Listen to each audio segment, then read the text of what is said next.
Okay, we're taking a look at the game The Hunt for Red October, which was published in 1988 from TSR Incorporated. Now, I'm not a great fan of movie tie-in games, and of course this is tied into the movie The Hunt for Red October and Tom Clancy's best-selling novel. A good novel, by the way, and a good movie. I panned the game in 1988. I didn't really pick it up, thinking it was just too simple, and I kind of figured it was just maybe not very well developed. I also was under the impression that there was only one game in it, one scenario, which was the Red October scenario from the movie. But I picked it up a few weeks ago at WBC in the flea market for a good price, and I ended up getting an unpunched copy, which is a nice bonus. So we're going to take a look at the pieces, the board, explain to you some of the rules, and tell you or show you why this is a half-decent game. Now, one of the first pleasant surprises I got with the game was the fact that there are 8 scenarios in the game, not just one. So you've got the Scenario 1, an Arctic Patrol, very few counters. The Hunt for Red October, which is the movie scenario. The Soviets are trying to track down the Red October before it defects to the west. You've got this North Atlantic convoy scenario, which is pretty cool. And you've got a Marine landing in Norway scenario with much more ships. One where the Brits take on the Russians in the North Sea. Scenario 6, the Gauntlet. Scenario 7, an amphibious assault. And the big one is War in the Atlantic. So, much to my surprise, it's actually kind of a World War III naval simulator. Now, don't get me wrong, this is not Harpoon. It is a simple game. And when we look at the counters, and I'll show you how some of the things work in the game, you can make your own decision on that. Okay, one note on the sortation of counters for the game. It's a little bit nightmarish because the counters are quite large. They're these fold-over cardboard counters with little bases. You get a heck of a lot of counters, and there's charts too. So I went to the bag system. That's what you pretty well have to do. And it just barely fits in the box. It can be done. So I'll spread the pieces out here, set up the board, and we'll take a closer look. Now you need a bit of space to play this one. We'll take a look at the board close up soon, but I'm just trying to show you the area you require to play the game. The board is quite large. It's mounted too, which is nice. You get this battle board, which will be used for resolving the tactical battle when you fight it. So you will need space. Plus you get these NATO task force cards to put your task forces on, because the counter clutter in this game can be a bit much. Of course, you also get a Soviet task force board. So that's the essence of the components, and we'll take a look at the counters and the board more close. Okay, we're going with a generally north-south orientation here, and we'll zoom in and take a look at the board more closely. Now over here on the left, of course, that's Newfoundland. You've got the Gulf of St. Lawrence, New York, and Norfolk. Florida Keys down here. Now these little wee blue indicators are the SOSUS sensors that NATO has set up, so any Soviet submarines under that area are more easily detected. Over here you have the coast of Africa, Spain of course, Mediterranean, Great Britain and Ireland, and up to Norway, Iceland, Greenland, and the Greenland Sea. So you've got quite an area to do battle with. Let's take a little bit closer look, because the map is quite nice. Close up here of the United States coast. A lot of these movie tie-in games have very good graphics, which is always a good selling point. There's the Azores. As you can see, it's an area movement system, and there's deep water, dark blue, and shallow water, which affects the detection of submarines. There's the port of Le Havre in France. You can see England, and of course these are air bases. There's the Shetland Faroes and Iceland, and again these are more SOSUS indicators. Over on the Soviet side, they have the equivalent. If NATO submarines ever got in here, they'd be more easily detected. And you've got the northern port here of, is it Severomorsk? And Soviet air bases. And the Greenland Sea. Okay, well, as you can see, you get a mess of ships. These are just the Soviet, and those are just the Soviet surface forces. So to make the game less counter clunky, we'll say, you can use these task force markers. You'd move the task force marker on the board, and of course then you put the ships that are in that task force on the task force board here, hidden from your opponent. Now, they have a neat built-in hidden movement system in the game. Kind of reminds of the old block games. On one side of the counter, for example, there's a Submarine destroyer. This is what the Soviet player would see. That's his kind of detection and ability to detect value. And that's the combat value. Or have I got that reversed? Let me just check here. The rulebook is nice and clean. It's well written, actually. Yeah, the detection rating is on the left and the attack rating is on the right. This gives you the classification of the ship, in this case a guided missile cruiser. DD, of course, meaning destroyer. And there's a Kara class guided missile destroyer, or frigate rather, and there's a Krivak frigate. So you get most of the Soviet Navy pieces. They're quite nice. The cardboard, you fold them over and mount them on these little stands. And we'll take a look at the NATO pieces in a moment. And you get more than one task force marker too, in case the counter clutter gets really bad. Now, swinging the ships around when you're playing, this is what your opponent sees. All he sees is that there's a Soviet force in the square. Now, I believe, though, for the submarines, they do know, yeah, there is. On the back of these submarine pieces, the NATO player will know that it's a submarine force, but he won't know the type or class.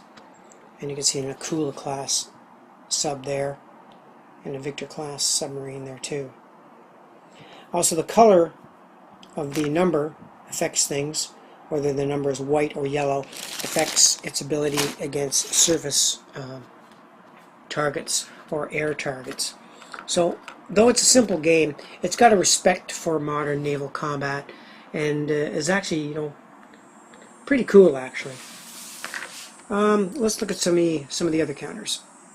Okay, when playing the game, the NATO submarines would look like this, and once they were detected, they'd be flipped around so you could see what classification of submarine they are. You see a Sturgeon class, British Trafalgar class, and an American Los Angeles class. Again, the detection value and the combat value. The numbers, by the way, the higher numbers are good, low numbers are bad. So, and we'll get to the detection process in a minute. Okay, those are some NATO surface units. John F. Kennedy carrier, a Spruance destroyer, Type C-70 destroyer, Type A-69 frigate, and a convoy counter, and a Knox class frigate. At this point, I might as well introduce the innovative little recombat indicator they've got to show casualties. Most of the ships can take 2 hits, surface ships. So there's your Ticonderoga class frigate, and to indicate it's taken a hit, you slide this little wee cardboard piece into the side of the counter. And if it takes another hit, excuse the camera here for a minute, what you do is you pull the little wee cardboard piece out, and to indicate 2 hits. So it's an an innovative little step reduction system, which is kind of cool. And I believe if the ship takes a 3rd hit, of course it's destroyed. So that's the counters to the game. Now I should have said that's the surface and submarine counters to the game. With both sides you get a whole host of aircraft. Now I'm not up in my modern aircraft. I'm not really an air guy. But anyway, there's an F-14 fighter, an F-15, and there's an AWACS plane, and there's a Hawk plane. I'm not sure what that is. Probably a search plane. The numbers are similar. That's the detection value, that's the combat value, and the M indicates medium range, S indicates short range, and of course there are long range planes too. When the counters are deployed on the board, they are deployed like this, so the enemy does not know exactly what he's dealing with. Cool method of hidden intelligence. The Russians have the equivalent, of course. They've got their, here's an Su-27 type plane, and there's a long-range Bear bomber, I guess, L for long range. You get these cool little sonar and radar counters, and they are prominent in the game. When the counter is flipped this side, it means you're using your radar, sending out active radar emissions to detect the enemy. And if you're a submarine, you'd be deploying these to show that you're actively listening for an enemy ship in the square. I'll show you a little bit about the mechanics and a little bit about how the combat works, because I'm not 100% clear on the combat system myself. The rules are a little foggy there. I think you're left to your own to figure some stuff out. Ultimately you can work it out, but for a typical, movie tie-in game, the rules sometimes are a little on the vague side. It's an easy to read manual though, that's for sure. Section here in fighting battles, and that's where it gets a little unclear. One thing they do give you, which is kind of nice, is a reproduction of the whole board in black and white, and that's very handy for playing the Red October scenario, where the Red October movement must be hidden, and with this map it's easy as pie to record your position. But let's just set up some counters on the board, and I'll try to show you how the detection system works. Okay, we're going to give you a very simple example of how search works. Now at the beginning of each game turn, each player will roll for the number of detection markers they get. Now since my son and I only played a very simple scenario, we found we had a lot of sonar and radar markers that we didn't use. So I suspect that when you play a larger scenario, you'll burn them up faster. Anyway, for the sake of this example, we'll just have it that the NATO player has 4 of these interchangeable detection markers, and the Soviet player has 3. Now, in example, we're just going to have something extremely simple. Let's say it's the NATO player's turn, and he's got this Los Angeles class submarine. Now he knows that there's units of the Soviet Navy in there, but he has not detected them yet. And it's an interactive game also. Now submarines can move 3 spaces, but when you move into the space of an enemy submarine, in this case we'll have the Los Angeles player, he'll go 1, 2 and enter the square. When you enter the space of an enemy submarine force, the enemy can place a detection marker in the space, and he can place as many detection markers as he has submarines. And in this case, he can place 2 because he has 2 submarines, which he will do so. So he places 2 detection markers. Now it's still the NATO player's turn, and he's allowed to place as many detection markers as he has submarines. In this case, Los Angeles submarine only has 1, so he will place 1 detection marker. In other words, these 2 submarines are trying to detect the Los Angeles. The Los Angeles can detect 1 of the Soviet submarines. Okay, so how do you detect in reality? Well, the detection value of the Los Angeles class submarine is 6. So he rolls on a 10-sided die, and he must roll 6 or less. Actually 5 or less, because when you're detecting against an enemy submarine, your detection value is reduced by 1. So on a 10-sider, the Los Angeles must roll 5 or less, and he must specify which of the submarines he's trying to detect. In this case, he'll take this one in the front. So he rolls the die, and he gets an 8, which means he does not detect this submarine.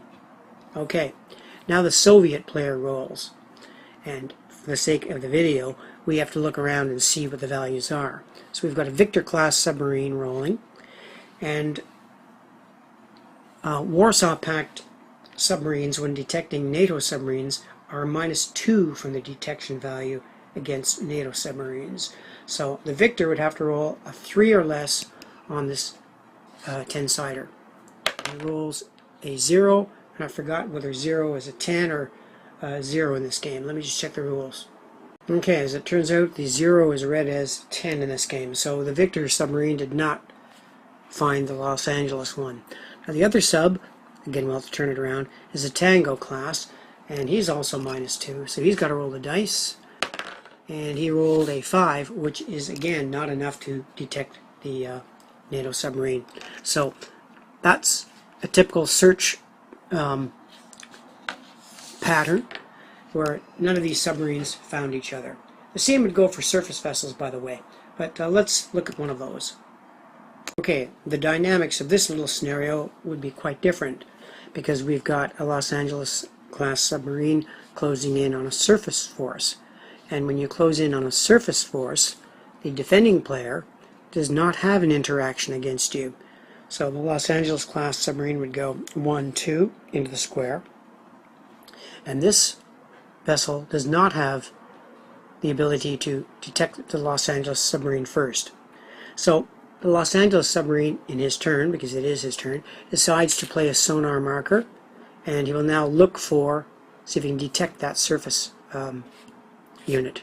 In this case, he has to roll 6 or less. We don't minus the 1 because we know in advance that this is not a submarine. Roll a die, and it turns out to be a 3, which is less than the value. Therefore, this unit is revealed, and the Los Angeles class submarine finds out that there's a Submarine, if I said it right, destroyer on the surface. And in the battle phase, which proceeds after, the Los Angeles class submarine can attack the destroyer. Now, that's a very crude and simple example of detection. Let's see what would happen in a combat situation with just these two vessels. Okay, with only two vessels, you don't really need to go to the battle board, but for the purposes of the video, I'll put them on so we can show off the battle board, and also maybe clear up some things I'm not really clear on about the battle procedure. With two vessels, it's quite simple. Since the submarine has detected the destroyer, it will be able to attack first, and that's why we put it in this attack first section of the board, and we put the destroyer in the attack second.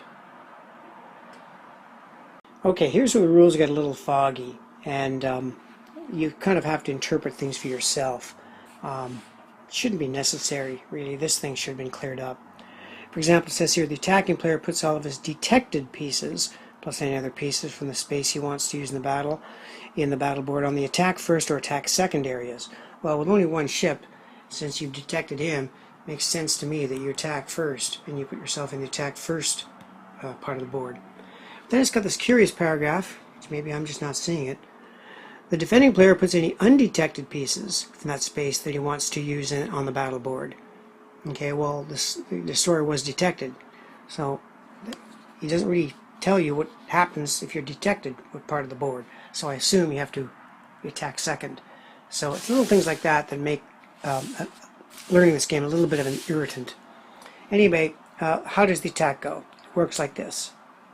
Okay, the rules for attacking are pretty simple, but they've got some neat little innovations for the type of platforms involved. Now, the attack value of the Los Angeles class submarine is 4 or less, and he has to roll on a 10-sided die 4 or less to get a hit. But they have a specific exemption for undetected submarines, and if the submarine is undetected, which the Los Angeles is, he rolls a white die, not the 10-sider, and he has to get 4 or less to get a hit. So let's roll our dice. The Los Angeles attacking the destroyer. He rolls and gets a 5, which unfortunately is a miss. Okay, here's where it gets a little foggy again. There's no mention at all whether the attacks in this case are simultaneous, because this sub was undetected. The destroyer was. And in the absence of the rule, we have to assume the attacks are simultaneous, but it just doesn't say that in the rules. So you might have to house rule it, or if there's a rat out there that someone knows about, let me know. Anyway, the destroyer would now attack the Los Angeles submarine, and he has to roll with a red die, and he has to roll 3 or less. Rolls the die. In this case, gets a 2, which hits the Los Angeles submarine, and since it only takes 1 hit to sink a submarine, the submarine would be destroyed. Now that's an infinitely simple example of how combat works, but when you get a mess of ships on there, it changes everything. I'll try to illustrate that for you. Okay, now I've just put a fraction of the ships on there, and you get the idea of how complicated this little simple game could be. Now those are the ships that I'm not using. So there's tons of them there. So in the World War III scenario, this board is going to be mighty cluttered. But you see what I mean about the interactivity. When you've got this many ships moving and then searching individually in each space, finding some ships, not finding others, then add air assets to all this, where here's a long-range bomber. This could fly long range and search for ships and surface assets. You've got a pretty cool little interactive game. And let me just show you a typical, let's say, battle setup on the battle board, which again I'm not 100% clear on. Let's take a look. Okay, here's I hope a typical battle with a larger force. Let's describe the NATO force first, because there are rules for the setups of the task forces. You just can't put them wherever you want. They have to be composed, and they're in a logical sequence. You have to have an anti-submarine screen, you have to have an anti-aircraft screen, and then of course you've got your core forces here. So for example, in this setup, we've got the Nimitz and the battleship Iowa as the task force center. We've got an anti-aircraft screen of a Perry class, a Knox and an Adams frigates and guided missile destroyers, and an ASW. We've got several frigates, Knox's, type A69 as the outer ring.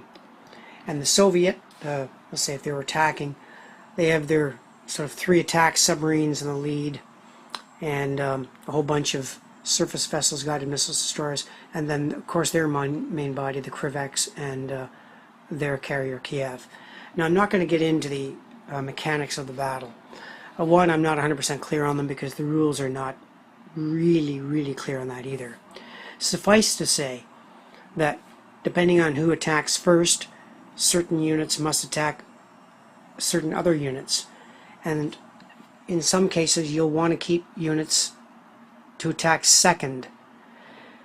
And how do I explain that? Well, after the attacker has done his die rolls, units that are in the screening force, attack second, can use their missile defenses to knock down the missiles that have been fired by the first wave.